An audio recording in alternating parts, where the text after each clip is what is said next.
Hello, lovely booktubers. Welcome back to my channel, Raina Reads Stuff. I'm in the bookshop. My name's Debs.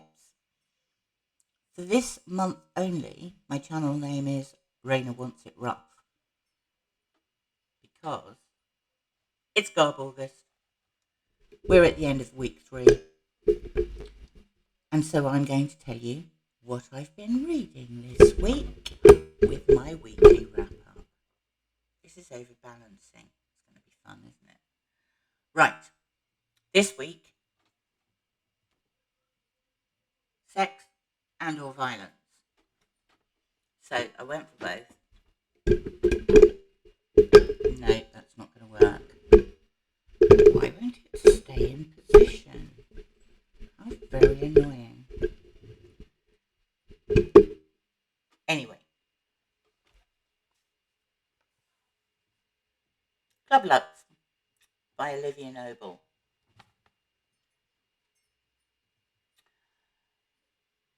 This is about a reporter who discovers an underground sex club that is frequented by the super rich and super famous. So she wangles herself an invitation and goes along to do an expose about the people who are attending such club. Now, my first problem with this book is that the king of the club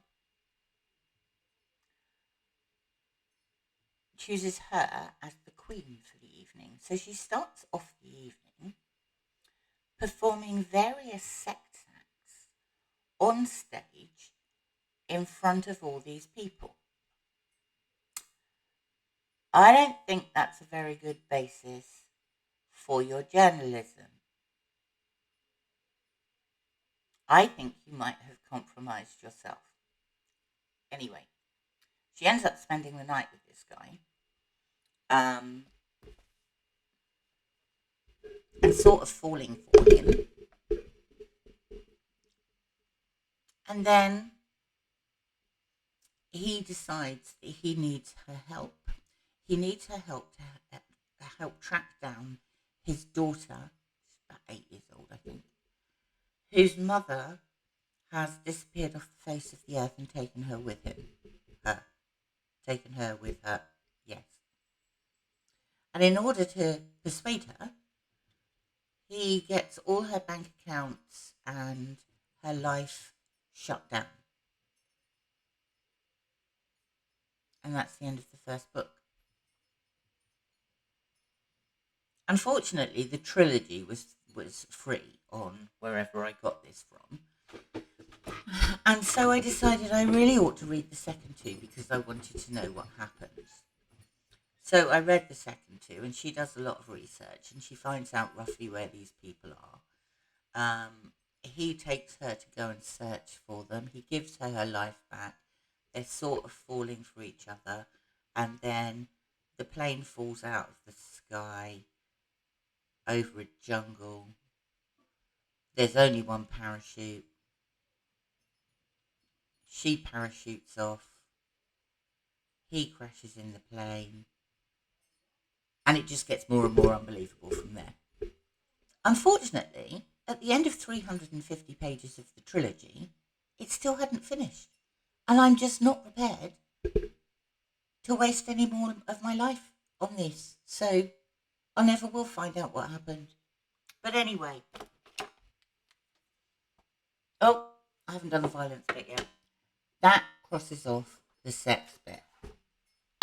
Now, for violence, I went for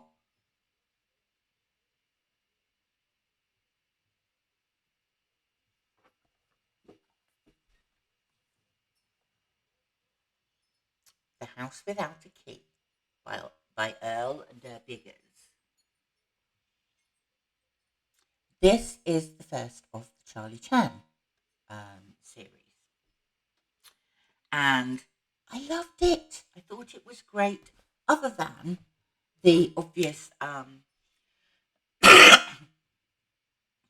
problematic bits with descriptions of various ethnicities and the fact that the way they make Charlie Chan speak is interesting. But the story's great. It also ticked off one of my decades, but we'll get to that later. I'm going to try and make this quicker than normal. So, after that,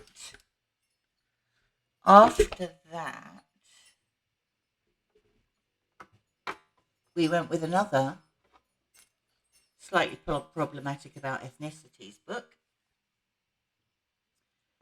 The Mystery of Dr. Fu Manchu by Rohmer. Oh, I didn't cross off the thing. Sex and violence. The Mystery of Dr. Fu Manchu, again, I love these classic mysteries. I love these old-fashioned classic mysteries. If you can get over the way that anyone who isn't white is described. Dr. Fu Manchu is an evil genius from China. And it's a great romp. I can remember watching the films when I was a kid and loving those. That was just for one of my decades, but we'll get to decades in a bit.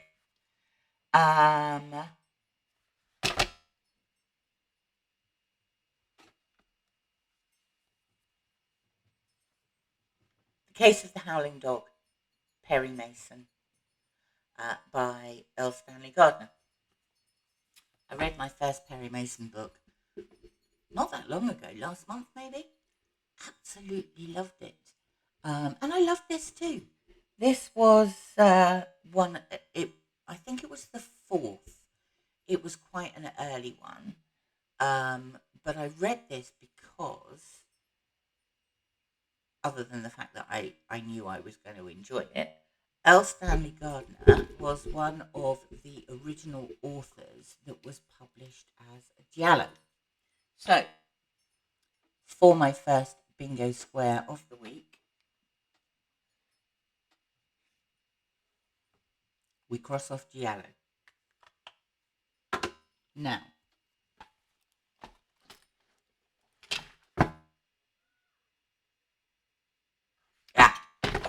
this I blatantly nicked from Greg at Another Bibliophile Reads. Nicor by Peter Tremayne, and you will notice it has an exclamation mark in the title. Do you know what? I did enjoy this, but it was ridiculous. It was sort of too much packed in. So you've got oil rig. Great. No one can escape. Nicor, as you can probably guess by the cover, is a sea monster. They've drilled and awoken it, and it has come up to destroy things. And among the things it destroys are fishing boats, people in general. It bashes into the oil rig, which is floating, and damages it.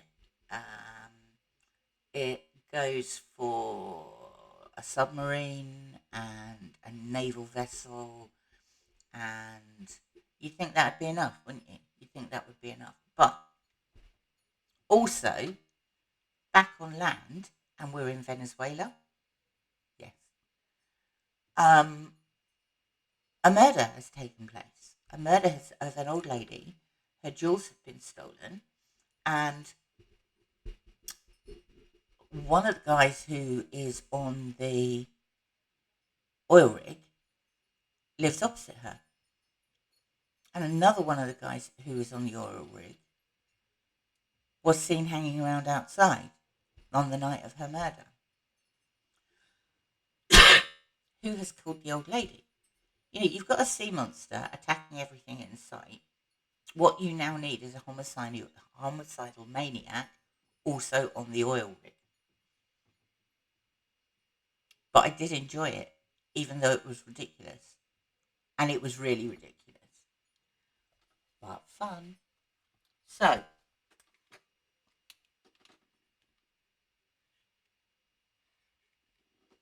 bye-bye, exclamation mark in the title. Next up,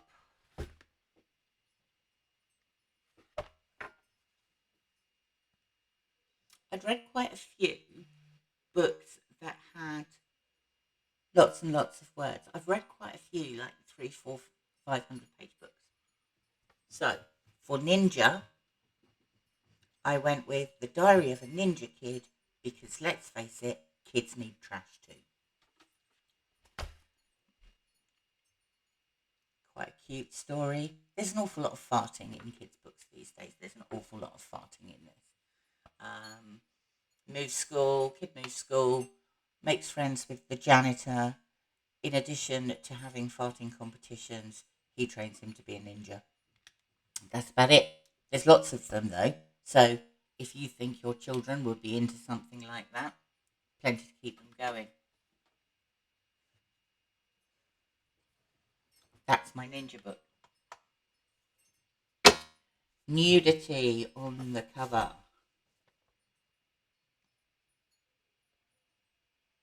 She is tastefully covered with a tea towel, I think, there. This is Shabby Tiger by Howard Spring, who apparently is Britain's best-selling novelist. This was in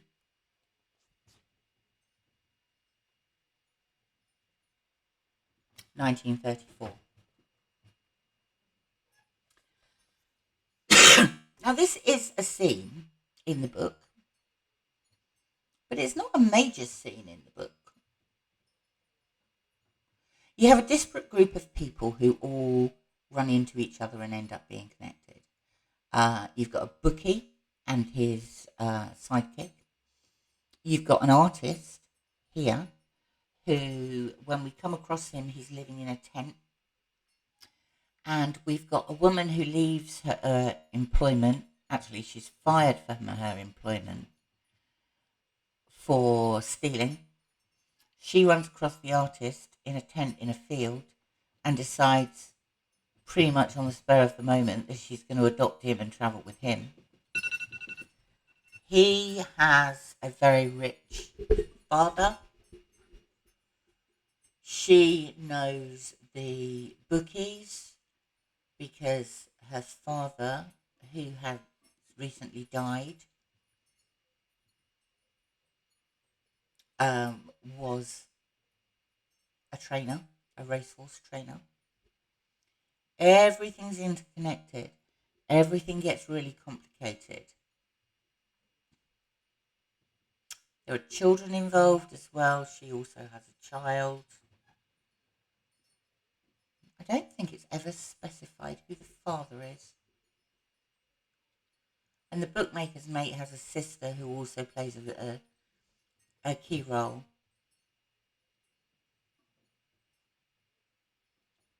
But actually, I really enjoyed it.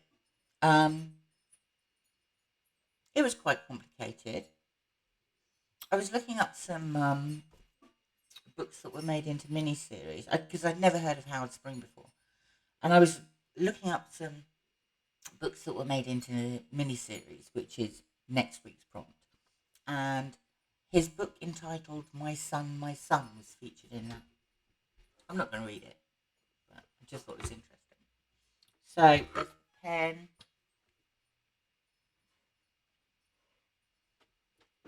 Nudity on the cover. I have Roy from Roy Reads Anything to thank for this.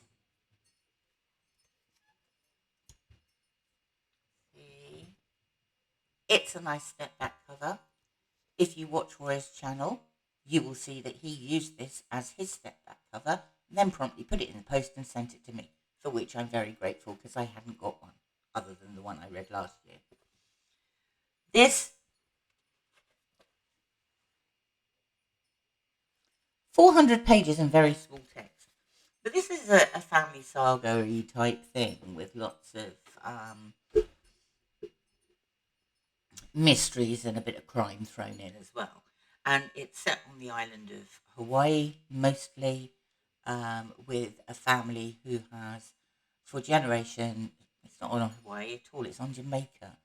Sorry, it's definitely on Jamaica, not Hawaii.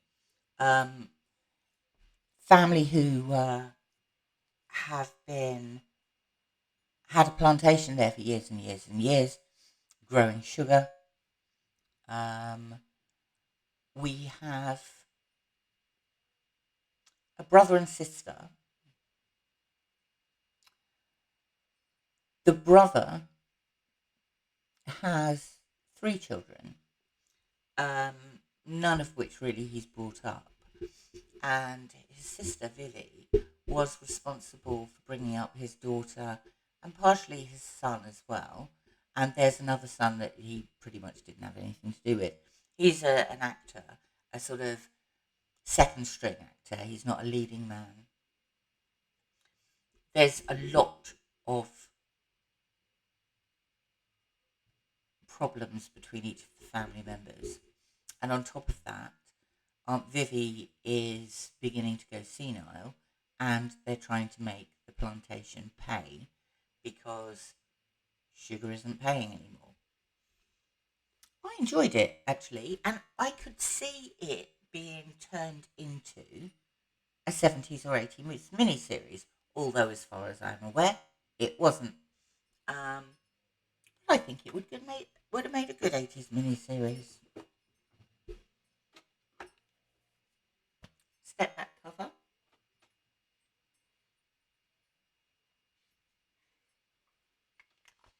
Right.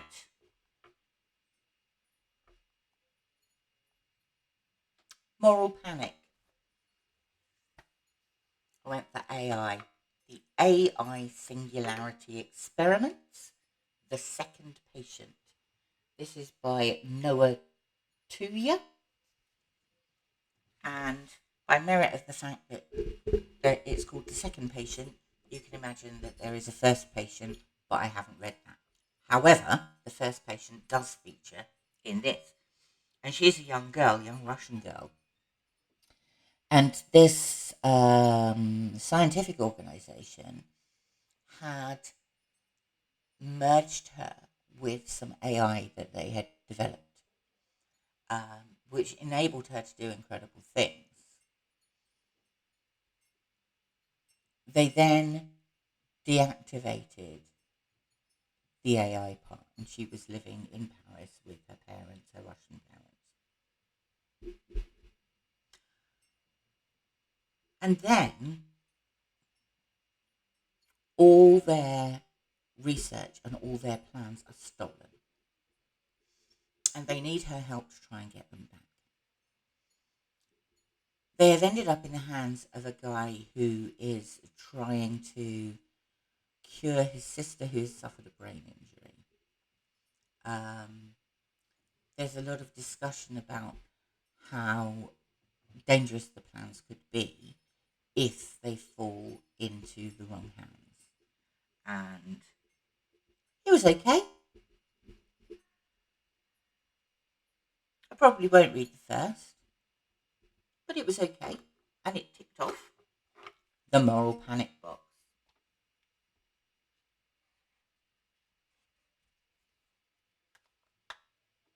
Can you see what's happened here? All of those boxes are ticked off apart from one, and that's modern trash. And what better to read for modern trash than Garbology, newly released this month. You don't get much more modern than that, really, do you? I loved reading these, and I loved looking at the artworks. As you probably all know, this is CriminOlly presents Garbology, the GarbAugust anthology of awesome trash, edited by Troy Tradup. Now, lots of people, lots of booktubers that I follow are represented in that book, either with their artwork or with their stories, and I loved reading them. There are several sections in here. The sections are adults only, crime doesn't pay, monster mash, weird minutes, and when animals attack. And these were just great fun. A brilliant thing to put together, and a lot of fun to read. Obviously, there are new authors, there are more experienced authors, but the stories are just great fun, and I loved them. And this, congratulations to everybody involved in this, because it's just great. You can get it in ebook as well, but I wanted a hard copy. So that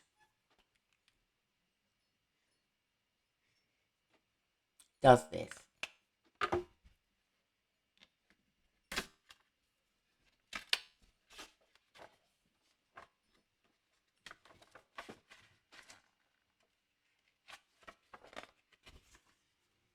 Can you see this? Huh? This is my smug face. Every single square on the bingo card is ticked off, including the Greek read for Valley of the Dolls, and a book for Pax, and a book for Alice. And I haven't doubled up, not once.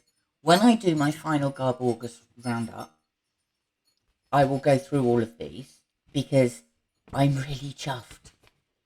Last year, that damn cigarette ad just foiled me. But this time, I've done it. Now, just quickly. Oh, I also posted my favourite trashy book or author of the ones I've read this year on Instagram. And I posted a cover of The Meg by Steve Alton, which I really liked. So, I have novelisations, books turned into 70s, 80s miniseries for the weekly prompts next week, but also I want to go back through the decades. So, at the moment, I am back to 1890s, including the 1890s. So for the 2020s, I've read Garbology, and this is the only place I've doubled up. So I haven't doubled up for any of those or any of the bingo cards, but I couldn't then go back and do all these as well. So 2020s, Garbology. 2010s, the Larian Stretch book that I read for anything. Oh no, Guns on the cover. The 2000s, the Dakota Cipher. 1990s, a Star Trek book, Armageddon Sky. 1980s, Slither. 1970s, the Manhattan Massacre. 1960s, Sol Urich's The Warriors. 50s, The Gutter and the Grave by Ed McBain. 1940s, May Gray in Exile by Georges Simenon. 1930s, The Case of the Howling Dog, the Perry Mason book, Earl Stanley Gardner. 1920s, The House Without the Key, Earl Derr Biggers. 1910s, The Mystery of Dr. Fu Manchu, Sax Rohmer.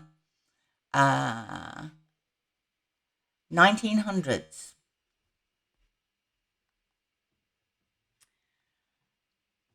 I went for The Extraordinary Adventures of Arsene Lupin, from the Arsene Lupin Megapack. And he is a master thief. And this is really good fun. And I certainly intend to read some more. And then for the 1890s, I finished today The Island of Dr. Moreau. That's such a trashy cover. I've never seen that version of the film, but that cover's really trashy. H.G. Wells. So, I finished the bingo card. Yay! And I have done 14 decades so far. As well as the novelizations and the books turned into miniseries, I'm going to try and get another 1, 2, 3, 4, 5, 6 decades in, which means I'll have gone back 200 years. Don't know whether I manage it. I haven't got as much time this week as I had last week, but we'll give it a go. Anyway, this is too long again. I do apologise.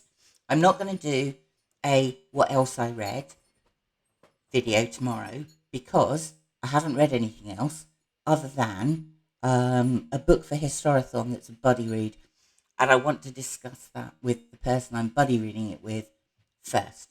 So I won't be doing that tomorrow. I have got some tag videos to catch up on. I hope you all have a wonderful week. Thank you for popping by, and I will speak to you again soon. Bye for now.